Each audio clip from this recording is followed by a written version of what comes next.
Siamo qui con Marco Nignis, presidente della consulta provinciale e regionale del Veneto e membro dell'esecutivo della rete degli studenti medi.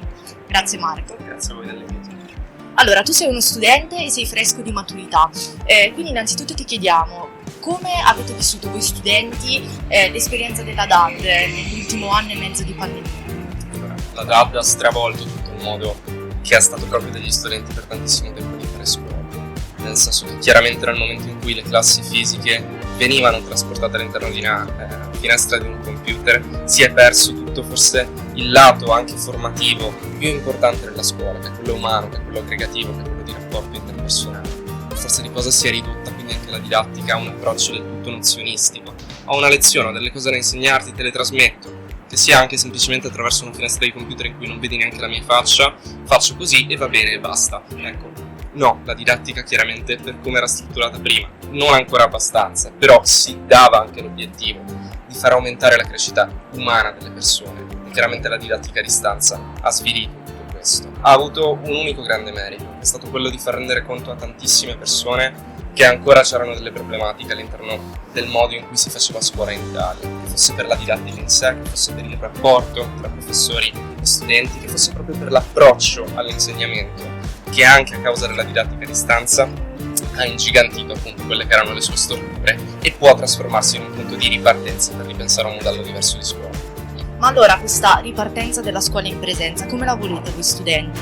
Allora, la ripartenza possiamo suddividerla in due tipi. Abbiamo una ripartenza fisica che appunto corrisponde all'inizio dell'anno scolastico. Gli obiettivi fondamentali per quella sono garantire chiaramente la sicurezza a tutti e tutte e garantire allo stesso tempo il diritto allo studio, quindi la possibilità di vivere le scuole e viverle in sicurezza. C'è bisogno anche che le scuole siano pronte a sapere a cosa vanno incontro, stanno accogliendo all'interno delle loro mura degli studenti e delle studentesse che per 2 anni hanno vissuto il modo di fare scuola, il modo di vivere anche la loro adolescenza in maniera totalmente diversa. Sono aumentati i rischi di suicidio, sono aumentate le richieste di aiuto per le malattie mentali. Ecco, la scuola deve rendersi conto che sta in questo momento assorbendo al suo interno, con l'inizio di settembre, degli studenti che hanno delle difficoltà a cui anche la scuola dovrebbe sapere rispondere. Quindi diritto allo studio, ripartenza in sicurezza e anche sapere che sono delle persone che stanno.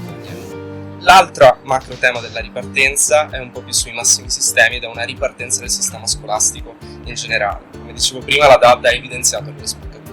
Quello che sarebbe necessario fare adesso per non perdere anche una delle possibilità più grandi storiche che abbiamo di riformare la scuola è proprio pensare a riformare la scuola, pensare a riformare la didattica, pensare a riformare la struttura delle classi, pensare a riformare anche i programmi, aggiungere percorsi trasversali, un'educazione civica ad esempio che non sia più solo un percorso trasversale tra materie, ma che magari abbia il suo insegnamento di cattedra. Ecco, questo forse è il momento storico in Italia in cui più possiamo sperare in una riforma della scuola e questo è il secondo macro tema della ripartenza, secondo me fondamentale.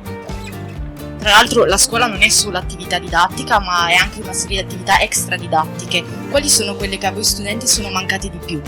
Tutte, nel senso che chiaramente la scuola, da chi non la vive tutti i giorni, molto spesso erroneamente viene immaginata come quel luogo in cui lo studente arriva la mattina, non vede l'ora di uscirci, passa tutto la sua mattina appunto davanti alle lezioni nozionistiche, poi esce e finalmente torna alla sua vita di adolescente. Non è sempre così. Molto spesso le scuole, posso dire anche a Padova in particolare, per la mia esperienza, hanno dato luogo, hanno dato vita a dei percorsi di formazione culturale, a dei percorsi teatrali, di formazioni musicali, o anche solo di dibattito, che sono fondamentali anche per la crescita degli studenti, oltre la lezione.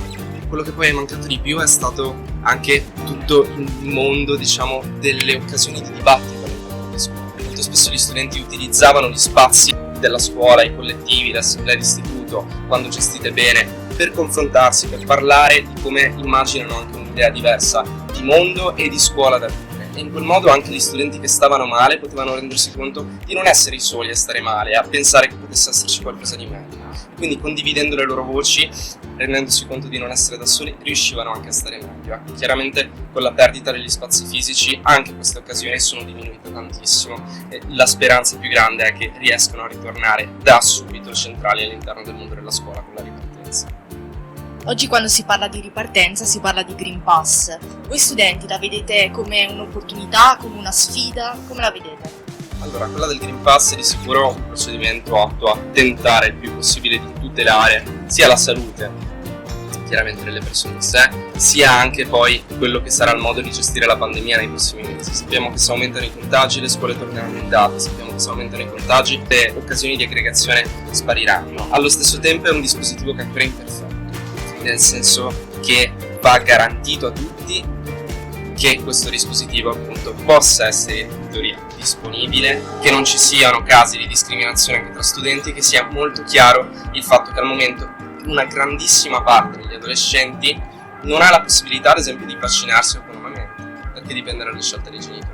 Allora la cosa importante è ricordarsi sempre di non continuare a svilire anche le generazioni più giovani additandole come quelle più irresponsabili, come quelle appunto meno attente al contagio. Non è così, abbiamo visto, se non sbaglio, che a Padova il tasso di adolescenti che hanno già fatto il vaccino arriva all'87%. Siamo una generazione responsabile, abbiamo voglia di essere responsabili.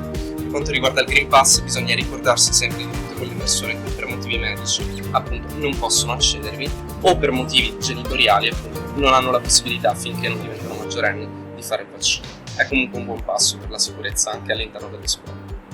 Credi che ci sia il rischio che le opinioni anche tra gli studenti si polarizzino e che ci siano proprio dei conflitti o delle discriminazioni, per esempio nei confronti delle persone che non hanno il Green Pass, non sono vaccinate?